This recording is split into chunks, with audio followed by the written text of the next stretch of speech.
There is a photograph of Nikola Tesla taken in 1899. He is sitting in his laboratory in Colorado Springs. Bolts of artificial lightning arc around him. He is sitting in a chair, reading a book, calm, unbothered, as if the storm is entirely normal, as if he is alone in a quiet room. That photograph is not a trick. It is not theatrical staging.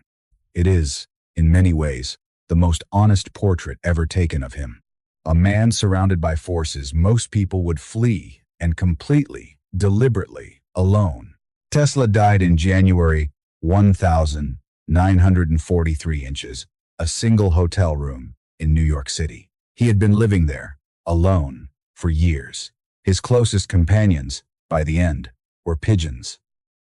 One in particular, a white female with gray wingtips he spoke about with the tenderness most people reserve for the people they love most. He said of her, "There was one pigeon, a beautiful bird, pure white, with light gray tips on its wings. She was different. I would know that pigeon anywhere." Verify. Direct quote. Paraphrased. From Tesla's own writings. Widely documented. The man who gave the world alternating current, who held over 300 patents and whose ideas powered the modern age. That man died with a pigeon as his closest companion. And the question that stays is not, how tragic. The question is, did he choose this? This is not a story about a genius who was misunderstood. The true story is stranger and more human. It is about a man who understood connection and refused it, who had friends, admirers, patrons, and at least one person who may have loved him and who, one by one, found ways to be alone again. Tesla did not fall into isolation. He built it, room by room, year by year, decision by decision. And to understand why, we have to go back to where it started, not in a laboratory. Tesla, Tesla, Tesla, Tesla, Tesla, Tesla, Tesla, Tesla, Tesla, Tesla, Tesla, Tesla. In a farmhouse in Serbia, with a boy who was never the favorite son. His brother's name was Dane. Dane Tesla was the firstborn son gifted, beloved, the child their father, a Serbian Orthodox priest, spoke about with unconcealed pride. When Nikola was around 5 years old, Dane died in a fall from a horse. Verify. Exact age of Tesla at time of Dane's death. Some sources say 7. Sources vary. Some accounts suggest Nikola was present. What happened next is what matters. His parents' grief was total. His father, who had placed so much of his hope in Dane, was shattered. And Nikola, the surviving son, found himself in the position that shapes so many brilliant, wounded people. He had to become enough. He later wrote that, as a child, no matter what he achieved, he felt his accomplishments measured against a ghost. He could not win. If he succeeded, it was bittersweet. If he failed, it can begin to feel to a child in that situation as though the wrong son survived. A child in a house full of mourning, trying to figure out how to matter, what it may teach, slowly, without anyone meaning for it to happen. That love can be conditional. That love can be redirected. That perhaps the safest thing is to make yourself so remarkable that the condition is never in doubt and then, quietly, to make sure you never need it. Tesla's mind was not like other minds. He had a photographic memory. He could visualize inventions in 3 dimensions before he built them, rotating them, testing them, refining them, without ever touching a component. He said he had never needed to build a prototype. He already knew. He had already seen it run. This gift was also a kind of prison, because the inside of his own head was more vivid, more reliable, more times real times to him than the outside world. People were unpredictable. They disappointed. They left. They died. Ideas did none of those things. He did not just work with ideas. He inhabited them. He could construct a machine in his mind with such precision, every gear, every tolerance, every failure point, that the mental version was, to him, functionally identical to the physical one. The inside of his head was not a supplement to reality. It was a superior version of it. When Tesla walked down a street, he was not simply seeing a street. He was simultaneously running calculations, visualizing fields, redesigning whatever machinery his mind had decided to work on that day. The physical world was there, but layered over with something richer. He once described watching a sunset and being struck not by beauty but by the immediate thought that the Earth's rotation could be harnessed.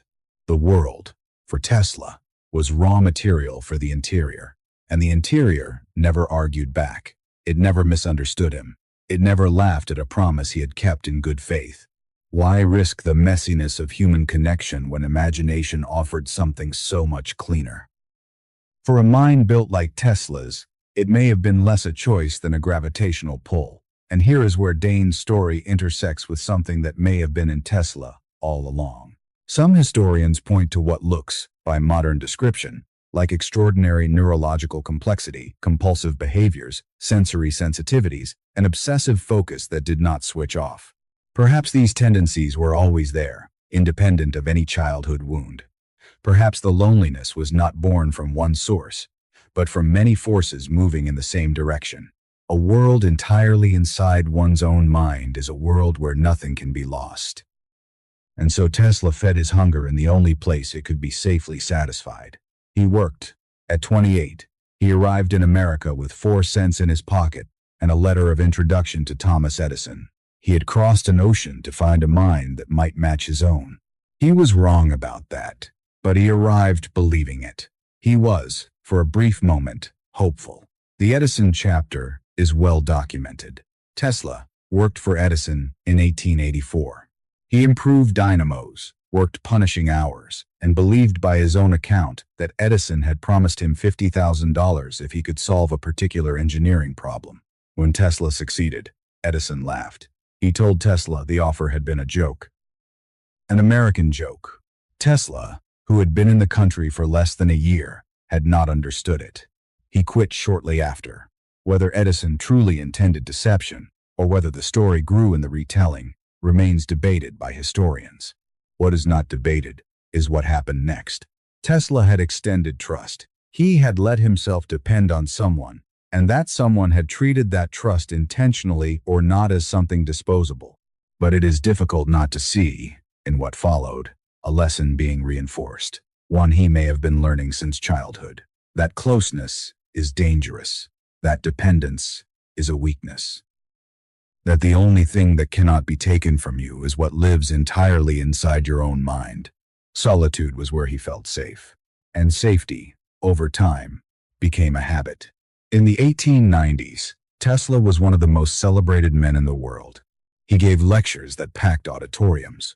He had a patron, George Westinghouse, who believed in him enough to back alternating current against Edison's direct current, a battle Tesla won. Alternating current became the backbone of modern electrical infrastructure. Verify. Extent of Tesla's direct contribution versus Westinghouse's engineers. Tesla's AC system design was foundational. He was celebrated, in demand, and yet, the people who knew Tesla during this period described someone always slightly unreachable, charming at dinner, generous with ideas, and then, between engagements, utterly withdrawn. Still, 1.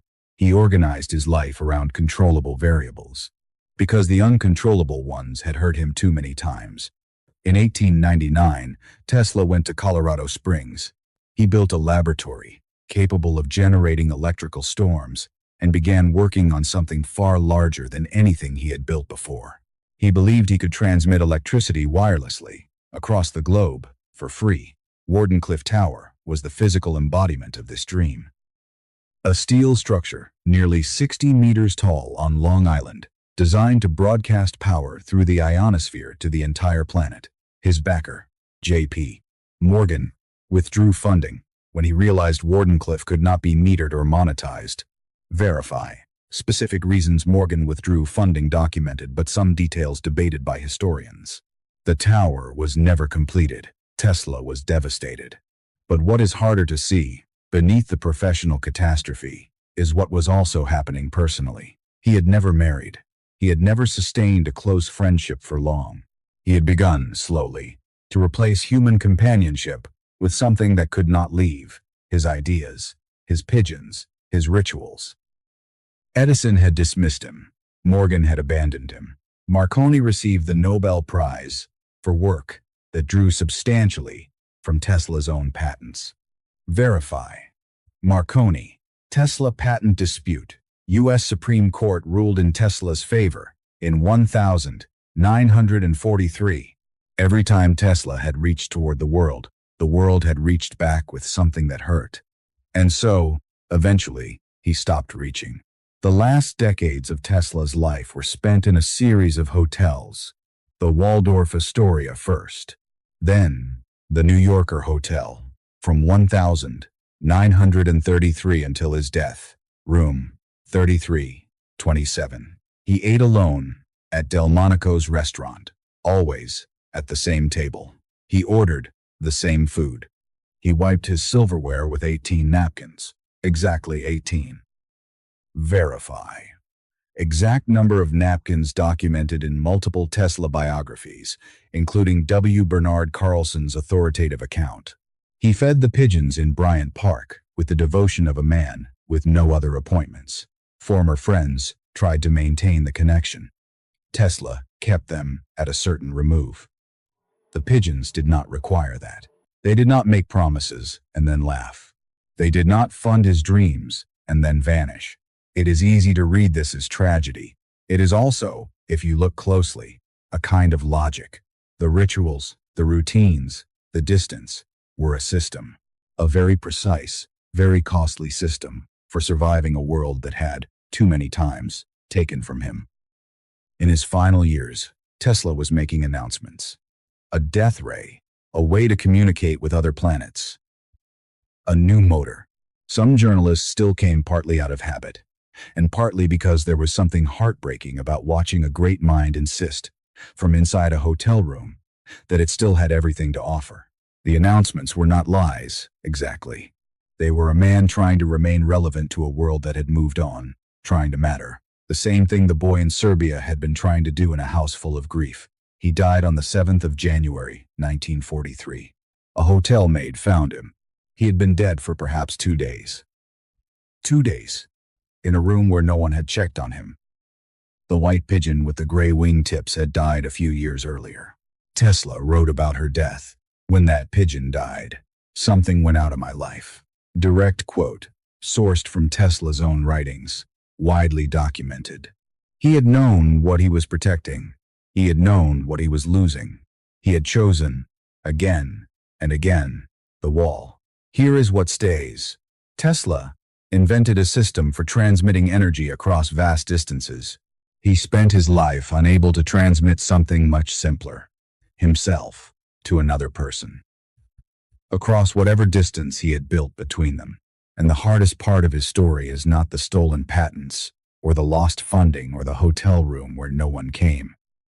The hardest part is that he was not passive in his loneliness. He was its architect. Some people withdraw from the world because the world rejected them. Tesla withdrew before the world could. He made himself unreachable so that he could never again feel the specific pain of reaching and finding nothing there. What he protected himself from loss, dependence, the vulnerability of being truly known he also never had. There is a version of this story where we call it tragedy. There is another version where we recognize it, where we see in Tesla's precisely arranged hotel room, his 18 napkins, his pigeons a logic we understand. Where in our own lives have we built the same wall? Not with 18 napkins in a hotel room, but in smaller ways, in the emails we don't answer, the people we keep at a certain distance, the intimacy we manage down to something we can afford to lose. Tesla was singular. But the architecture he built, the beautiful, lonely, self-sufficient architecture, is not. Because the tragedy was never that. Tesla died alone. The tragedy was that he spent a lifetime building walls to protect something. His work, his mind, his sense of self, and in doing so, protected himself from the very thing he was trying to preserve. A life that felt fully lived. A connection that could withstand the weight of being known. He built the wall to save himself. And the wall became the loss. If you want to go further into the psychology of isolation and what it costs the people who build it, the next video is waiting for you. Tesla once said that the present is theirs. The future, for which he had really worked, was his. He was right about the future. He was wrong about what it would feel like to get there.